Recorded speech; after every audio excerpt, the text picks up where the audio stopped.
afternoon, everybody. Welcome to Thumbprint Studios Tea With. I am Jaina Alexander. And I am April Sigman-Marx. Today, we are talking with Gary Grundei, who is a composer, about cultivating a collaborative community in a virtual space. Gary has composed music for NPR, MTV, the Disney Channel, New York Stage and Film, Ensemble Studio Theater, the Magic Theater, Gala Choruses, and the Denver Center for the Performing Arts. He has worked with Meredith Monk, Bill Pullman, Lee Fundakowski, Caitlin Fitzgerald, and Barbara Dillon. Gary has taught at Naropa University, Occidental College, University of Denver, Whitman College, Misha, and online through his own website, goldenlotusstudio.com. He lives in New York and plays with the band High Fiction. So welcome, Gary. Thanks for having me. Hey, Jaina. Hey, April. Hey, thanks for being here. Thank you for joining us. Yeah, so we are having afternoon tea today. So our first question for our that we like to ask all of our guests is, what is your current obsession? Current obsession. Honestly, so I teach these classes in songwriting and using the voice, and so then I spend a lot of time doing that. So then my obsession, like on the side, is I like playing with tech toys to write music. So like plugins in Logic Pro and virtual instruments, and it's like when I was a kid, I had a keyboard, had an early analog synth, and you would just spend all day, like going preset 1, preset 2, like, so I'm like that kid again. So I got these virtual instruments, in Logic, and you can combine them with a plugin, and then forget it. I could lose a day. That sounds like a lot of fun. From one music nerd to another, I'm super into that. And then I'm over here, not a musician, going, what's that? That sounds fascinating. What is that like? It's like this. Just like playing with a toy. Yeah. But endlessly tweakable. Nice. So, Gary, tell us a little bit about what your journey has been that's brought you to where you're at today. Oh boy, how far back are we going? Like... It was 1987, and right. whenever feels right to you. I don't know. I mean, it's funny. It feels like music has been this surprise vocation in a way. Like when I was in first grade, I'd gone to a Montessori, and so I'd learned how to read. And when I got to first grade, and they were teaching the alphabet in first grade, and so I acted out. Like I was like being the bad kid, motor mouth they called me. And so the teacher out of frustration was like, this child needs an outlet, perhaps a musical instrument. So that's how I got started in music. And it was always enjoyable to me, but it was high school. I went to an all-boys high school, and so the only place that I had any shot of meeting a girl was going to be in theater. So I started doing theater, and I was in the pit orchestra, and that was just life-changing, So then I started doing music for theater from then on, pretty much, as well as being in bands and, loving pop songs and things like that. Went to school for it, lived in LA for a little bit. Let's see, what else is interesting? I guess I started teaching pretty early on in that career. I started teaching in high school, even just to, have a little side hustle. And I've just been fortunate. I have a lot of musical interests, also instruments. And so I've always been able to find something to do that makes me smile and gives me, passion and curiosity and all those things. Theater's been great for that because, one show you'll be doing bluegrass and the next show is like modern classical or something, But teaching was always a part of it. And somehow I've always been able to make a living at that. And then Golden Lotus Studio happened because, it was a physical studio first in Colorado. where I lived for about 20 years. And we'd do some, project recording, small singer-songwriter albums and things like that, and then of course all my own work, like the theater work and things like that. And then there came a time where my wife and I were ready to leave Colorado. We were ready to try something else. And we hatched this plan to get an RV and drive around the United States and Mexico for a year. And so then it was like, well, how much money do we have to make to be able to make that work? And can I do it remotely? And, can I keep most of my students anyway? And do a little bit of producing work and things like that. And it worked out. And a couple of trips, like flying back from Mexico to teach at Whitman a couple of times with Jessica Cerullo, actually. And that kind of thing. And it really worked. It was great. And so then we hatched a plan after that to move to New York. And we thought, well, okay, let's keep the virtual thing going, And it's been great. It's been really great. So you were ahead of the curve. You've been doing this for a few years now. Yeah, I don't like to, you know what I mean? It's like everybody's so sick of Zoom now. I started on Zoom like about 3 years ago, just testing all the platforms. Skype was there, FaceTime, and Zoom was clearly the best one for music out of those technologies at the time. And so then I started teaching group classes on Zoom. And it was just this novel idea that you could be in your home and taking class, not have to commute and be able to be writing songs with somebody who's in Paris and, all that kind of stuff. But then March hit and it was mixed for my business. I mean, it was great that I could still keep doing the business, but then it was like, and there was a little bump in March of like people getting excited, and then it was like people being the opposite of excited. Like if I'm in another Zoom meeting, so help me God. So you're telling us a little bit about the studio and your teaching. How did the Friday Afternoon Songwriting Club come about? So the first classes I started teaching 2 years ago, I called it Compose Yourself, and it was an 8-week intensive just for kind of all levels of songwriter, just to generate material as quickly and in a nurturing environment, supportive environment, so you could get some some stuff, 10 songs in 8 weeks, write a bunch of stuff real fast and get some support around it.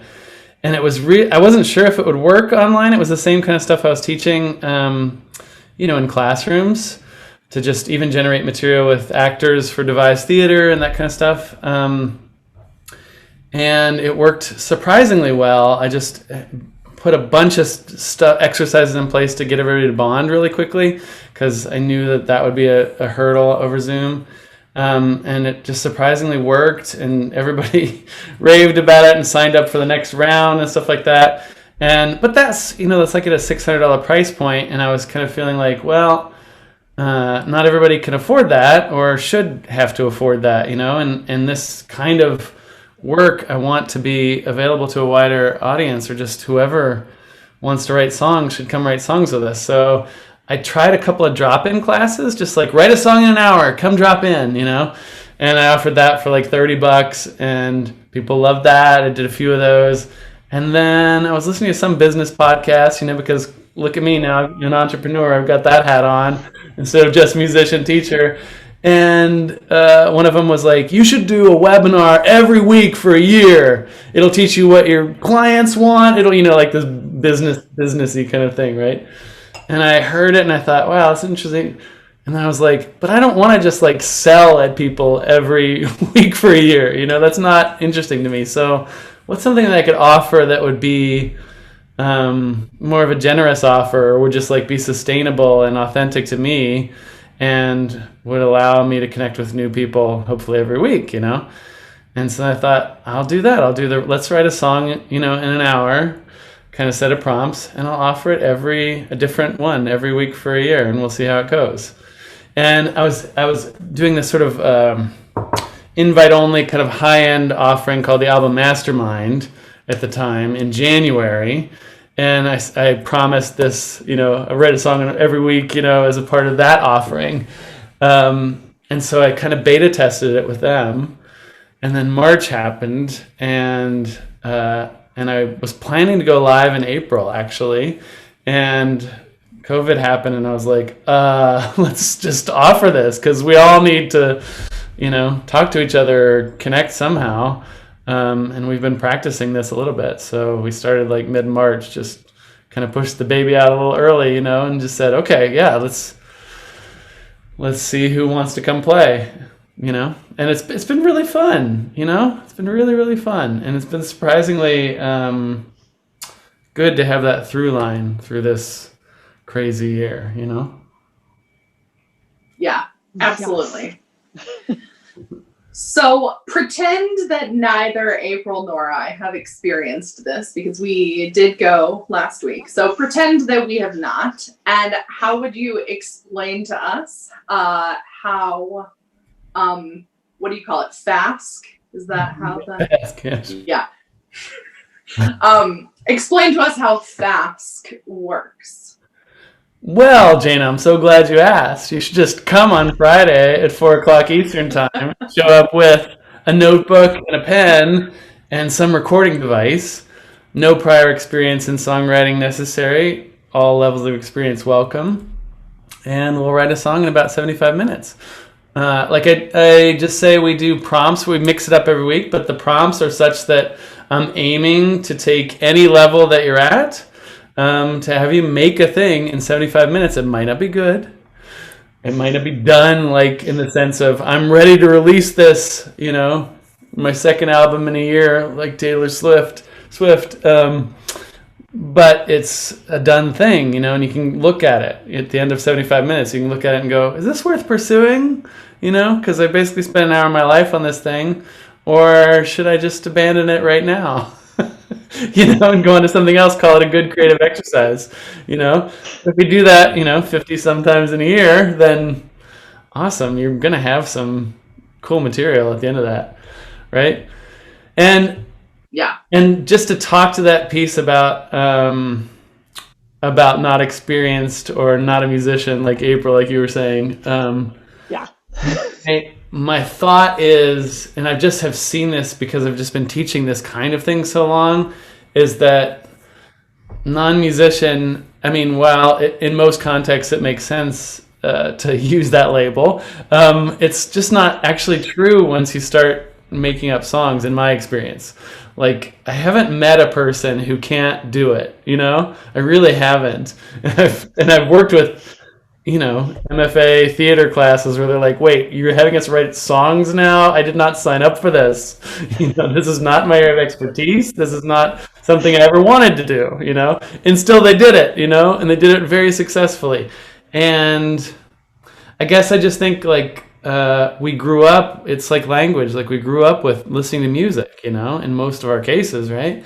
And so much like fluency with language, like you can speak a language before you can diagram a sentence or, conjugate, even know what the past pluperfect is, or, some esoteric grammar stuff. Like, you don't need to do that to be able to write a song, And if we think about like, it's really these silly things that we do where we like, we might sing a song while you're making the dishes, or you might make up a song if you're, watching a child or with a child or something. Oh, now we're gonna read a book today, and you just, that's a new melody. It's words that have never been put together in my mouth and that way, right? And just, you can do it, right? We do it all the time sometimes, And so there's not that big of a difference between that kind of playful, thing that we do sometimes, and now let's just throw some poetry in there and let's talk about something I care about and see what happens. Yeah, I make up songs to my dogs all the time. I do the same thing with my cats. So don't tell me you're not a musician. Well, if I'm trying to release a cat album of all of the like little kitty songs that I make up for my cats, then yes. Yes. Okay, track title number 1. I'm going to write these down. What are they? Well, there's little kitty, there's, furry kitty, there's hungry kitty, there's all sorts of kitty songs. Yes, 11 songs for Kitty. I think this needs to happen. Can we release it this year still? Time for people to put in their stock. I don't know about this year. We don't have enough Fridays to get 11 songs in this year, but maybe by mid next year.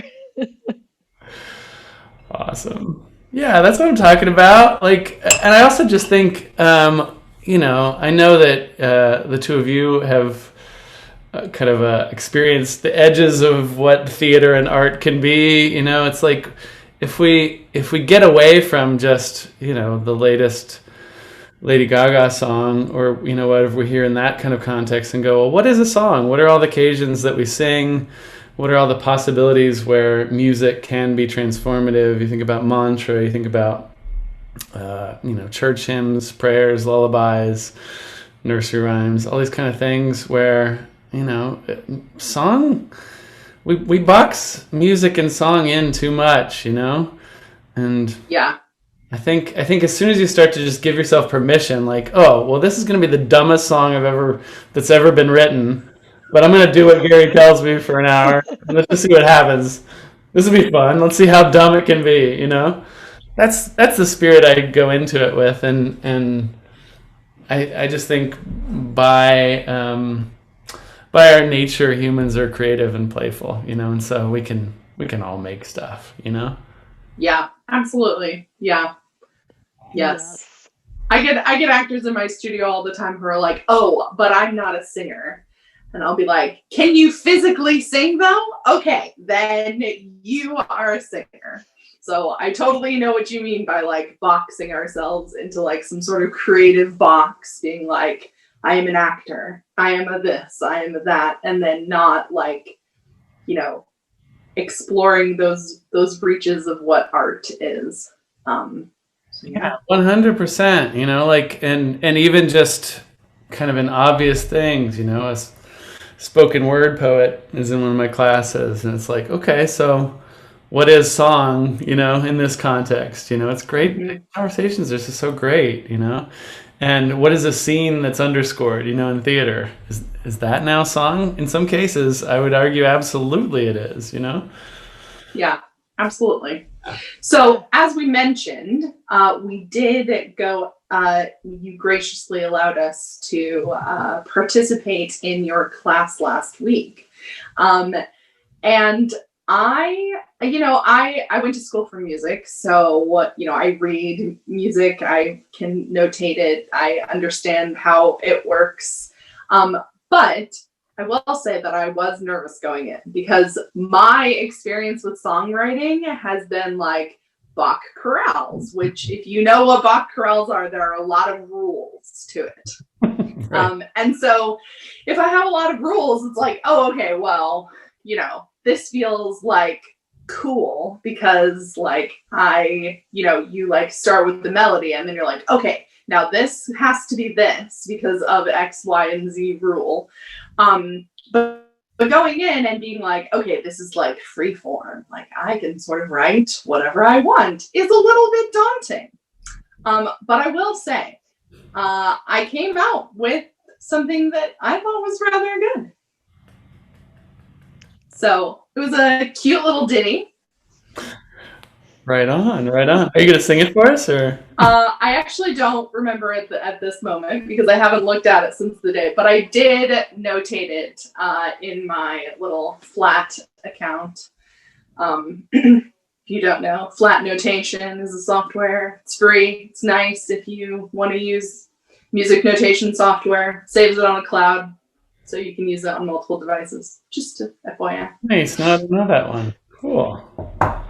Awesome. Yeah, that's fantastic. And the other piece that I didn't share, but I'll say now that you shared with me that you made a thing, is this idea of we have a forum that goes along with Friday Afternoon Songwriting Club. So it's like the people that show up there are used to hearing works in progress, very early works in progress, and can kind of hear the potential in a thing.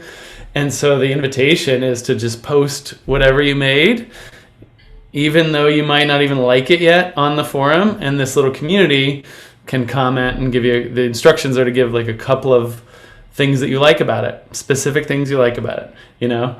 And that kind of feedback can really give you some perspective that you can't possibly get all on your own, you know?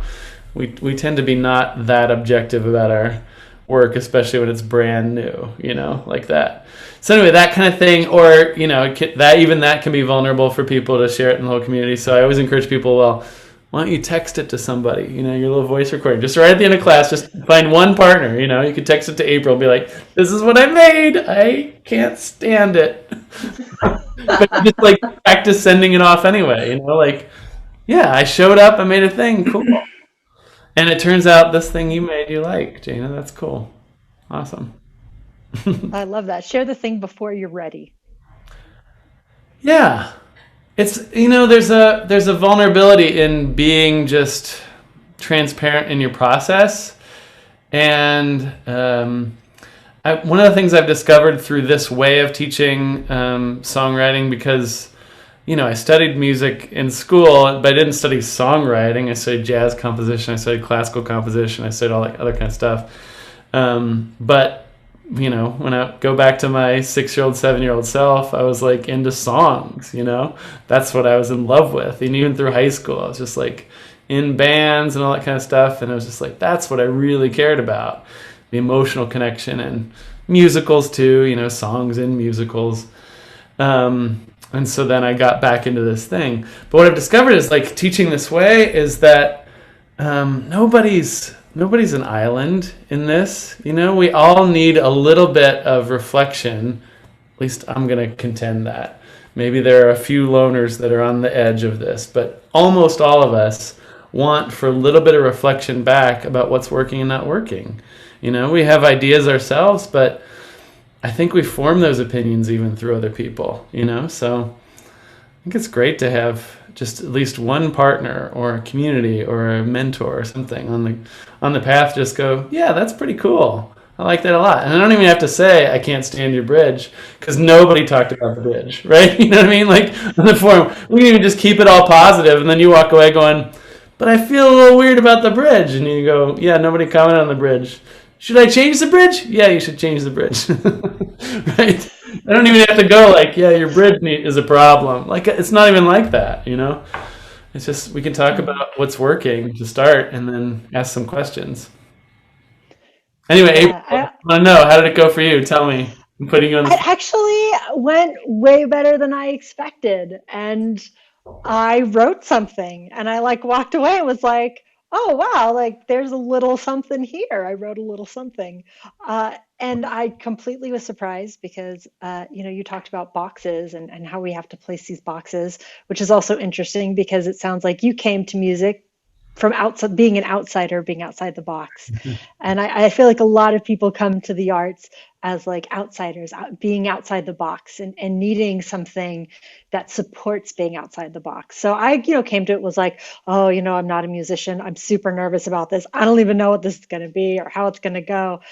But yeah, something about the way that you lead is just so accessible. And I walked away with a little something and I sent it to my mom and one of my sisters and shared it with them to be like, I wrote a little something. Like, I didn't think I could do this. And I wouldn't say that it's great by any measure, but the fact that it's something, I was like, I should feel proud because I've never done this before. And like in an hour, made a little thing. So thank you for that, for the space to kind of do it at my own pace within that hour and to find that there was something there.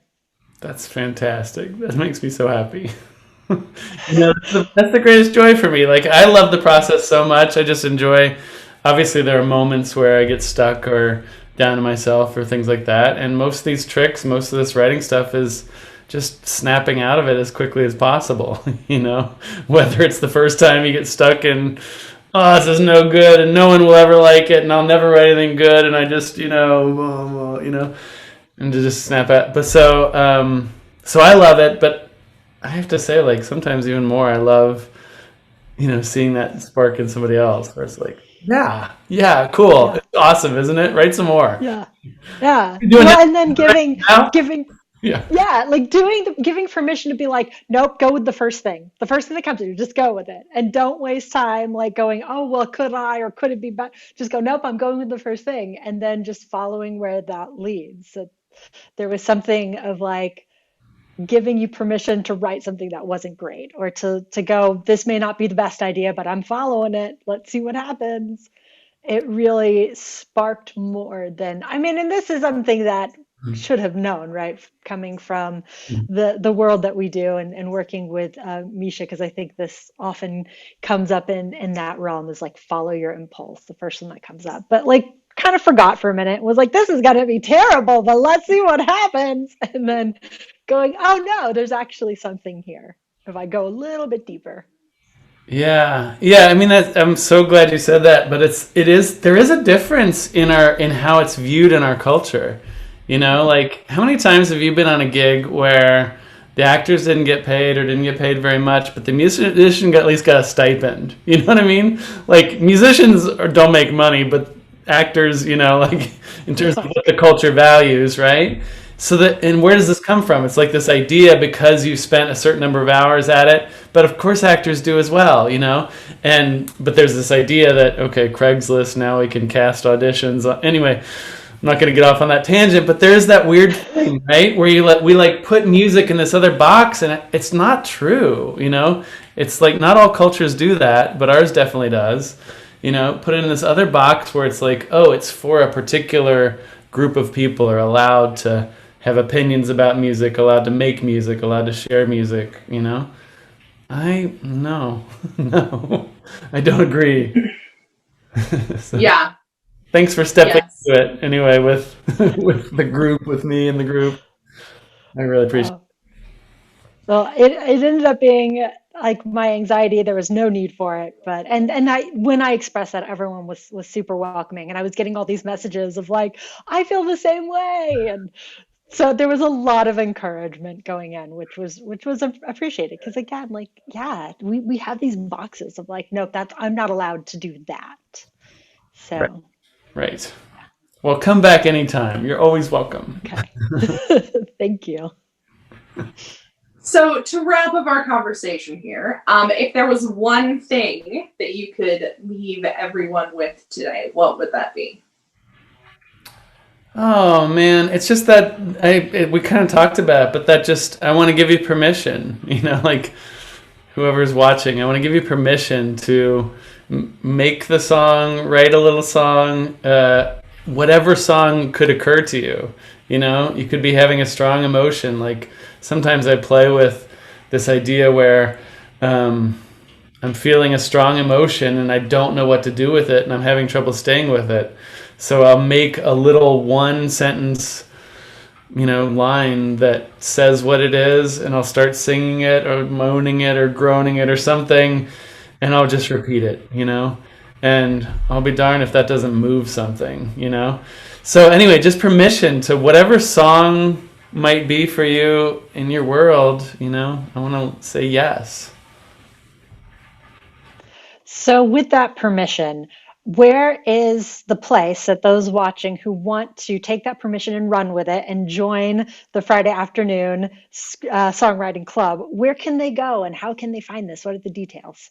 Yeah, totally. So it's all on goldenlotusstudio.com, all one word, goldenlotusstudio.com.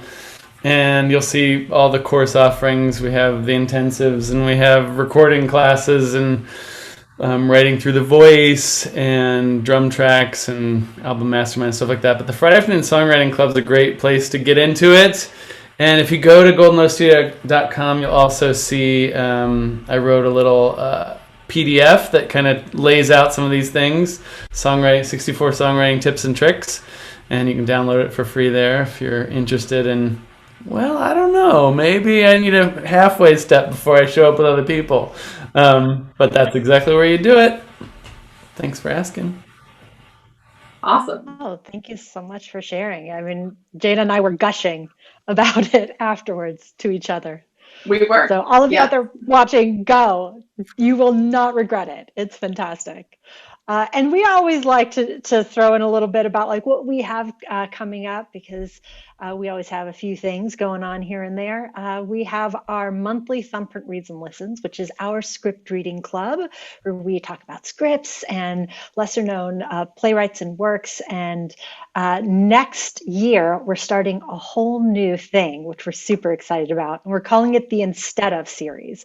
So instead of that boring old play that you read in your training, like, I don't know, Hedda Gabler, that you check out a different play instead. And so in January, we're starting this, kicking it off. So instead of Hedda Gabler by Ibsen, we are going to read and discuss Summer in Goss and Sauce by Maria Irene Furness. And so that's going to be really cool. And that is on January 11th from 6:30 till 8 p.m. Central Time. And we also have our lineup of January classes, our winter classes starting January 18th. And we have a musical theater class taught by Jaina and our board member Chuck. And it's going to be really cool. I'm super excited to take this class and to stretch my musical theater chops. Then I'll be teaching a script analysis class so we can dive deeper into the script, but not like in a very heady and analytical way, because that to me is just like a snooze fest. So we're going to do a more embodied study of text, and that's going to be on Thursdays. And then we have a brand new teen class, teen monologue, which our former mentee, Vic, is going to be teaching on Wednesdays. So that's for ages 13 and up. So there's two different classes, 13 and up and then 16 and up. And then lastly, this is our last tea of the year. Can y'all believe that? I know. Where is the year gone? So this is our last 2020 tea. So Gary, thank you for being our last guest of the year. Yes, thank you. And our next tea will be on January 1st. And we're going to be talking with Vic, who has a brand new position here with Thumbprint. And they're going to be telling us all about their experience with planning this class and their experience with Thumbprint and what their hopes are for 2021. So please come and join us for that on January 1st. So the first day of the new year, we'll be coming at you with that. Gary, thanks so much for being here, and all of you watching at home. I guess we're all at home, but who are not a part of the conversation. Thanks for being here with us to have tea today. Thank you so much. This was a blast. Thanks, Gary.